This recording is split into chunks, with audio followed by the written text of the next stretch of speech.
రావచ్చు కానీ అన్ని నియోజకవర్గాలకి అందరూ కూడా అక్కడ ఉండే పరిస్థితులను బట్టి అక్కడ ఉండే డెవలప్మెంట్ని బట్టి కొంతమందిని ఎక్కడైనా కూడా వేయటం అనేది జరుగుతుంది. ఇప్పుడు బీజేపీ ఉంది, బీజేపీ టికెట్లు ఇచ్చేసి వదలరు, వేరే రాష్ట్రాల నుంచి అందరినీ ఎంపీస్ని కానీ మినిస్టర్లు కానీ ఇక్కడికి పంపిస్తారు. అట్లాగే తెలుగుదేశం ఉంటే వేరే జిల్లాల నుంచి ఇక్కడికి పంపిస్తారు.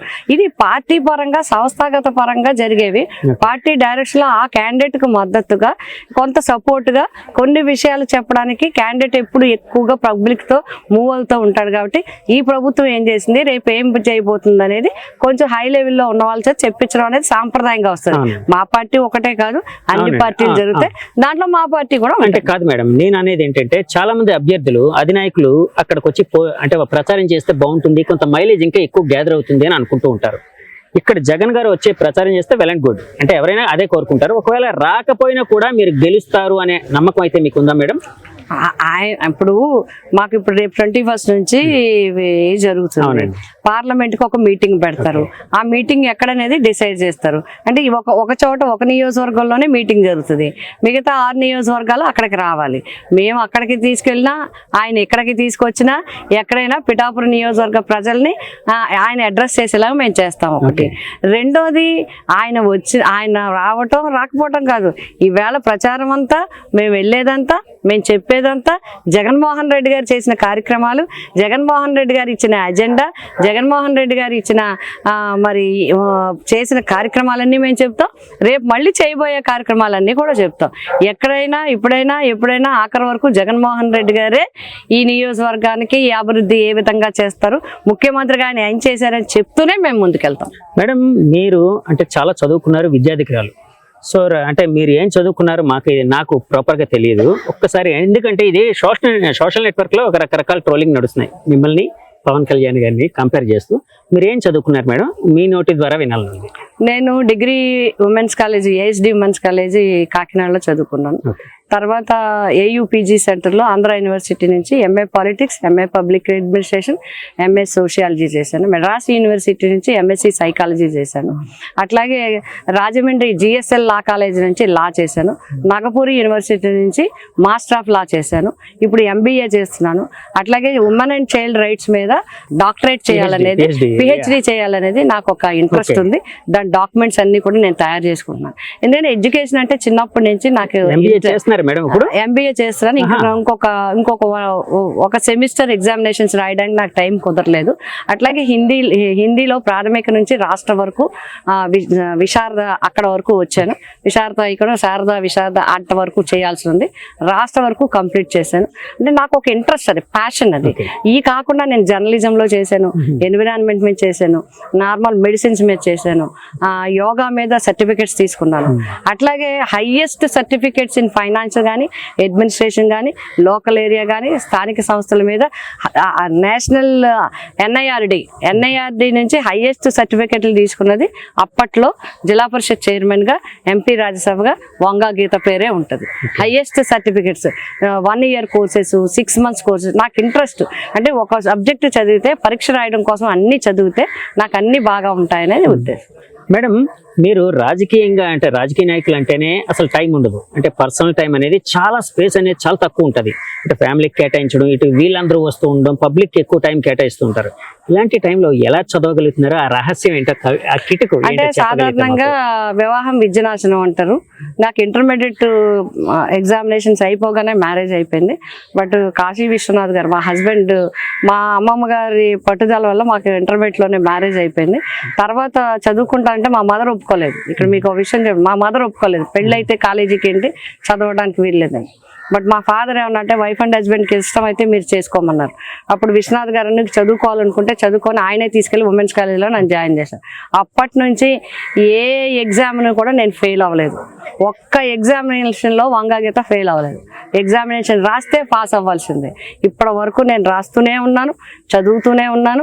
ఎక్సెప్ట్ తక్కువ నాకు ఎప్పుడు మానేశానంటే, నాకు ఎక్కువ బ్రేక్ ఎక్కడ వచ్చిందంటే పిఠాపురం నియోజకవర్గం ఎమ్మెల్యే అయిన తర్వాత పూర్తి సమయం దీన్ని కేటాయించడం వల్ల అప్పుడే ఎక్కువ సర్టిఫికెట్స్ తర్వాత మళ్ళీ ఎంపీ అయ్యాక మళ్ళీ మధ్య కాలంలో 14 to 19 లో కూడా 2-3 సబ్జెక్టులు కట్టి పాస్ అవ్వడం జరిగింది. ఎన్విరాన్మెంట్ మీద, మెడిసిన్స్ మీద, చిల్డ్రన్ మీద, లా మీద, ఇవన్నీ కూడా చేయటం జరిగింది. మీరు ఇన్ని డిగ్రీలు ఇన్ని సర్టిఫికెట్లు తీసుకున్నారు కదండి. ఎడ్యుకేషన్ అనేది ఒక రాజకీయ నాయకులుగా మీ పరిణితి చెందడం, పరిణితికి ఏ విధంగా హెల్ప్ అయిందంటారు? తప్పకుండా మాకే కాదు, సమాజానికి ఎడ్యుకేషన్, సమాజంలో ఉండే రుగ్మతలను, అసమానతను తొలగించేది ఒక విద్య మాత్రమే. అందుకే జగన్మోహన్ రెడ్డి గారు అంటే మాకు ఇష్టం. ఈ రోజు పేదవాడికి ఏదో పథకాలు, మధ్యాహ్నం భోజనం కేవలం పెట్టడం మాత్రమే కాదు, పేదవాడు అందరికీ కూడా విద్య నేర్చుకోవాలి, పేదవాడు కూడా అమెరికాలో వెళ్ళి చదువుకోవాలి, మంచి యాక్సెంట్ ఉండాలి, ట్యాబులు కూడా చదవాలి అని చిన్నప్పటి నుంచి ఇంగ్లీష్ మీడియం కూడా చదువుకోవాలి, అందరూ విద్యావంతులు. ఈ రోజు అసమానతలు ఎక్కడ పోయినాయండి? ఈ రోజు గతంలో అయితే అసమానతలు ఎక్కడ పడతాయండి? ఇప్పుడు అందరూ సాఫ్ట్వేర్ ఇంజనీర్లు అయిన తర్వాత ఎక్కడ కనబడుతుంది? కులం, మతం అని లేకుండా అందరూ కలిసి ఈ సమాజంలో అందరూ కలుసుకునే అవకాశం వచ్చింది అంటే విద్య వల్ల. మొన్నటి వరకు టీడీపీ, బీజేపీ, జనసేన కలవని అనుకున్నారు. ఆ విధంగా అంటే వైఎస్ఆర్ పార్టీ నుంచి కూడా వాళ్ళ కలవకుండా ఉంటే బాగుందని చెప్పి వాళ్ళు అనుకుంటున్నారు, అధినాయకులు అనుకుంటున్నారు అన్నట్టు రకరకాల వార్తలు అయితే వచ్చాయి. ఇప్పుడు వాళ్ళు ముగ్గురు కలిశారు. సో ఈ కలయికని ఏ విధంగా చూడాలంటారు? అంటే ఇది పొలిటికల్ గా జగన్మోహన్ రెడ్డి గారికి వెనక్కి పెట్టాలనే ఆలోచన. జగన్మోహన్ రెడ్డి గారిని ఎదుర్కోవడానికి అందరూ ఒకటైతే తప్ప సాధ్యం కాదని వాళ్ళ ప్రయత్నం. ఎందుకంటే 3 పార్టీలు గతంలో కూడా కలిసి అప్పుడు సాధించగలిగాము. అయితే అప్పుడుకి ఇప్పటికి చాలా తేడా ఉంది. ప్రజలతో చాలా సత్సంబంధాలు మా అందరికీ ఉన్నాయి. అంతేకాకుండా జగన్మోహన్ రెడ్డి గారు 19-24 ఒక పరిపాలనని బెస్ట్ పరిపాలన చేసి చూపగలిగారు. కాబట్టి ఇప్పుడు 3 పార్టీలు కలిసినా, ఎన్ని పార్టీలు కలిసినా ప్రజా మద్దతు మాత్రం ప్రజల మనసుల్లో, జనం మనసులో ఉన్నది జగన్ గారే.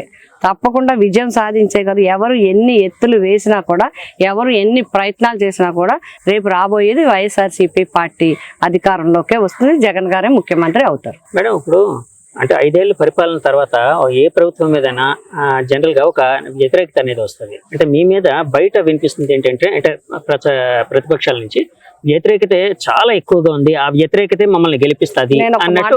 వ్యతిరేకత ఎక్కువగా ఉంటే ఏ పార్టీ కూడా సీట్లు పంచుకోరు. వ్యతిరేకత ఎక్కువగా ఉంటే regional party, strong regional party, అలాగే నేషనల్ పార్టీ, ఇన్ని పార్టీలు కలిసి ఇప్పుడు ఏంటి, జగన్ను ఓడించడం లక్ష్యం అని ప్రతిపక్షాలు అంటున్నాయి, కానీ జగన్ను గెలిపించడం లక్ష్యం అని ప్రజలు అంటున్నారు. అంటే నిజంగా మీరు ఒకటి వాళ్ళ గుండెల మీద చేసుకోవాలండి. మీరంతా కూడా పరిశీలించండి. వ్యతిరేకత ఉంటే తెలుగుదేశం సీట్లు పంచుకుంటుందా? వ్యతిరేకత ఉంటే జనసేన సీట్లు పంచుకుంటుందా? వ్యతిరేకత ఉంటే బీజేపీ సీట్లు పంచుకుంటుందా? ముగ్గురు ఎందుకు కలవాలనుకుంటారు? ఎందుకు ఒకటై గట్టిగా పట్టుకుని నడవాలనుకుంటారు? అంటే జగన్ గారి మీద జనంలో వ్యతిరేకత లేదు, జగన్ గారి మీద జనంలో పాజిటివే ఉంది. ఈ రేపు రాబోయే ప్రభుత్వం కూడా జనం మద్దతుతో వైసీపీ ప్రభుత్వమే. మీరు సిద్ధం అంటున్నారు, వాళ్ళు యుద్ధం అంటున్నారండి. సిద్ధం గెలుస్తుంది, యుద్ధం గెలుస్తుంది? సిద్ధమే గెలుస్తుంది.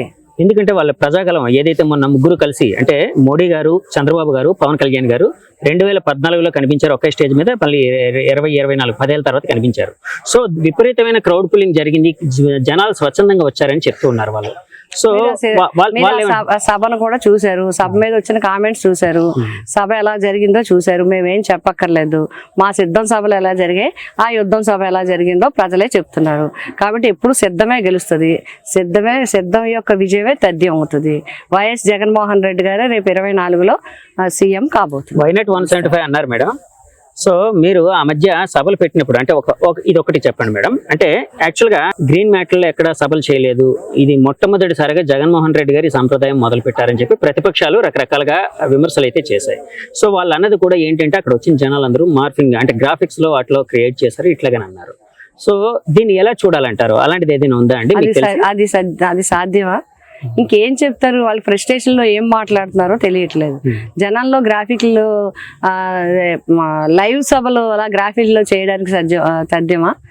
సాధ్యం అవుతుందా అట్లాగా? అదంతా ఒట్టి ఫాల్స్. వాళ్ళు ఏమీ చేయలేక మా మీద పెట్టే రకరకాల ప్రజల మనసుల్లో అపోహలు సృష్టించాలని, ఇంకా ఏదో చూపించాలని అనుకుంటున్నారు. సిద్ధం సభల యొక్క విషయం అందరూ చూశారు. అది తట్టుకోలేక మళ్ళీ అన్ని పార్టీలు కలుస్తున్నాయి. ఎన్ని పార్టీలు కలిసినా, ఎవరు కలిసినా జగన్ గారికి వచ్చే విజయాన్ని ఎవ్వరు ఆపలేరు. జనమే జగన్ గారికి ఓటేయాలనుకుంటున్నారు. చంద్రబాబు గారు అప్పట్లోని మోదీ గారిని రకరకాలుగా విమర్శించారు, ఇప్పుడు నుంచి విశ్వగురు అంటున్నారు. దాన్ని ఏ విధంగా చూస్తారు? అది వాళ్ళ ఇష్టం. అది అది వాళ్ళ ఇష్టం. అది వాళ్ళ కోసం వాళ్ళే విమర్శించారు, వాళ్ళే నెగిటివ్ గా చెప్పారు, వాళ్ళే చాలా రాంగ్ గా చెప్పారు. ఒక లీడర్ గురించి ఈయన ఎలా మాట్లాడారు, ఒక రీజన్ గురించి ఆ పార్టీ ఎలా మాట్లాడింది. నేను ఎప్పుడు నెగిటివ్ మాట్లాడను, నేను ఎప్పుడు ఇండివిజువల్ గా మాట్లాడను, కాబట్టి నేను ఇంతవరకే మాట్లాడగలను. ఒకళ్ళ యొక్క స్టేట్మెంట్ ఒకరికి ఒకసారి మీరే రివ్యూ చేయండి. పిఠాపురంలో మిమ్మల్ని ఎందుకు గెలిపించాలి, మీరు గెలిస్తే ఏం చేస్తారు? నన్నే ఎందుకు గెలిపించాలంటే నేను ఇది వరకు పనులు చేసి ఉన్నాను, ప్రజలకు అందుబాటులో ఉన్నాను, ప్రజలకు ఎప్పుడు ఏం కావాలన్నా చేసి పెట్టాను. మళ్ళీ ప్రజల మీద నాకు ఆ విశ్వాసం ఉంది. మళ్ళీ నేను ప్రజలకు ఏం చేశానో తెలిసే వాళ్ళకి రేపు నేను ఏం చేయబోతానో చెప్తాను. ఈవేళ చెప్పానంటే రేపు చేస్తాననే నమ్మకం ప్రజలకు ఉంది. నామినేషన్ వేసేటప్పుడు ప్రత్యర్థులు మామూలు కలుసుకోవడం ఇలా జరుగుతుంటుంది. ఎక్కడో దగ్గర ప్రత్యర్థులు కలిసినప్పుడు కుశల పరిచయాలు అన్నీ చేసుకుంటూ ఉంటారు. పవన్ కళ్యాణ్ గారు కలిస్తే మీరు ఏం మాట్లాడతారు? నమస్కారం పెడతాను. ఎవరు కలిసినా నమస్కారం పెడతాను, ఇది నా సంస్కారం. Okay madam, thank you very much అండి. ఆల్ ద బెస్ట్ అండి. Thank you so much. ఇదండి వైసీపీ అభ్యర్థిగా పవన్ కళ్యాణ్ గారిని ఎదుర్కోబోతున్న వంగ గీత గారు చెప్తున్నమాట.